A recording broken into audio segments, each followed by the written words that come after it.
जय श्री हरि। हर हर महादेव। वैशाख मास महात्म अध्याय 30। इस अध्याय में हम ब्रह्मा जी का यमराज को समझाना और भगवान विष्णु का उन्हें वैशाख मास में भाग दिलाना के बारे में सुनेंगे।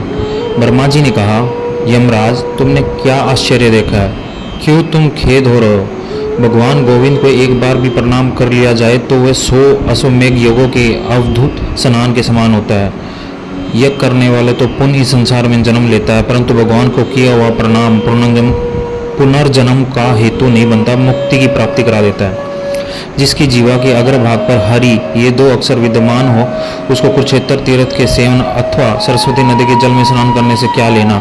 जो मृत्यु काल में भगवान विष्णु को स्मरण करता है वह अभक्षय भक्षण आदि से प्राप्त हुई पाप राशि का परित्याग करके भगवान विष्णु के सायुज्य को प्राप्त करता है।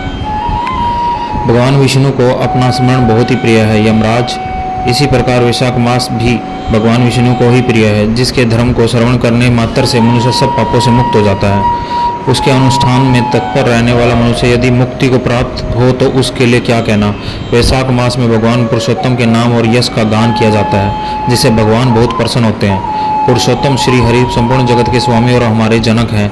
यह राजा कीर्तिमान वैशाख मास में उन्हीं भगवान के प्रिय धर्मों का अनुष्ठान करता है, जिससे परिचित होकर भगवान विष्णु सदा उनकी सहायता में स्थिर रहते हैं।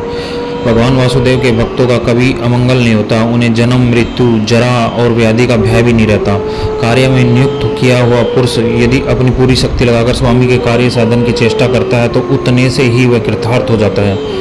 यदि शक्ति के बाहर का कार्य उपस्थित हो जाए तो स्वामी को उसकी सूचना दे दे। उतना कर देने से वह उऋण हो जाता है और सुख का भागी हो जाता है। जिसने उस प्रयोजन को स्वामी से निवेदित किया है उसके ऊपर ना तो कोई ऋण है ना पातक ही लगता है। अपने कर्तव्य पालन के लिए पूरा यत्न कर लेने पर प्राणी का कोई अपराध नहीं रहता। यह कार्य तुम्हारे लिए असंभव है, अतः इसके विषय में तुम्हें शोक नहीं करना चाहिए। ब्रह्मा जी ने ऐसा कहने पर यमराज ने दीन वाणी में कहा, तात, मैंने आपके चरणों की सेवा से सब कुछ पा लिया। तब ब्रह्मा जी ने पुनः समझाते हुए कहा, धर्मराज, राजा कीर्तिमान विष्णु धर्म के पालन में तत्पर है। चलो हम लोग भगवान विष्णु के समीप चले और उन्हें सब बात बताकर पीछे उनके कथानुसार कार्य किया जाएगा। वही इस जगत के कर्ता, धर्म के रक्षक और नियामक है। इस प्रकार यमराज को आश्वासन देकर ब्रह्मा जी उनके साथ क्षीर सागर के तट पर गए।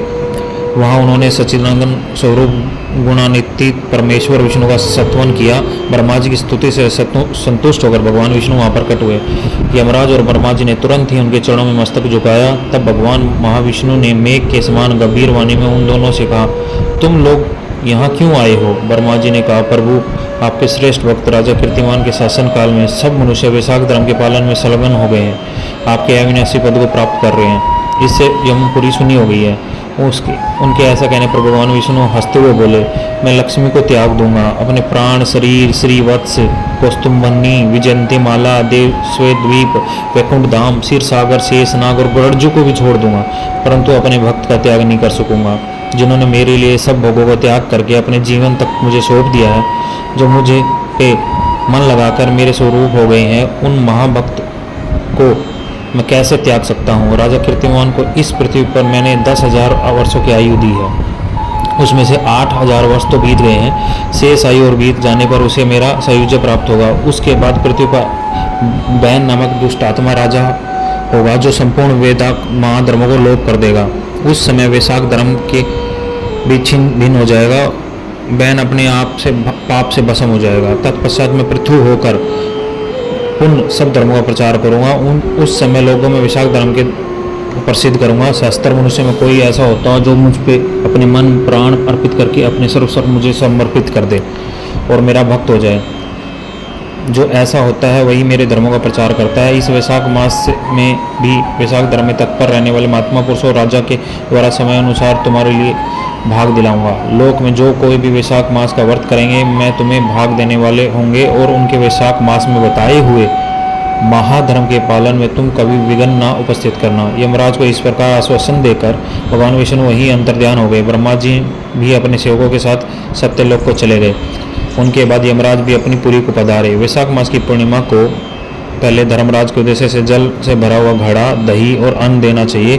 उसके बाद पितरों, गुरु और भगवान विष्णु के उद्देश्य से शीतल जल, दही, अन्न, पान और दक्षिणा फल के साथ कांसे के पात्र में रखकर ब्राह्मण को देना चाहिए। भगवान विष्णु की दिव्य प्रतिमा वैशाख मास की महात्मा कथा सुनाने वाले दीन ब्राह्मण को देनी चाहिए। उस धर्मवक्ता ब्राह्मण को अपने धन से भी पूजित करना चाहिए। राजा कीर्तिमान ने सब कुछ उसी प्रकार किया।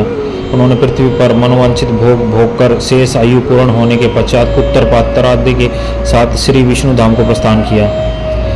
मिथिलापति कहा महात्म्य दुर्वात्मा राजा बैन प्रथम मदवंतर में हुआ था और ये राजा इक्ष्वाकु कुलभूषण कीर्तिमान वैश्वत मनवंतर के व्यक्ति हैं। यह बात पहले मैंने आपके मुख से सुन रखी है, परंतु इस समय आपने और एक बात कही है। यह राजा जब वैकुंठवासी हो जाएंगे उसके बाद राजा बैन उत्पन्न होगा। मेरे इस संशय को आप निवृत्त कीजिए। सूर्यदेव ने कहा राजन, पुराणों में जो विषमता प्रतीत होती है वह युग भेद और कल्प भेद की अवस्था के अनुसार है।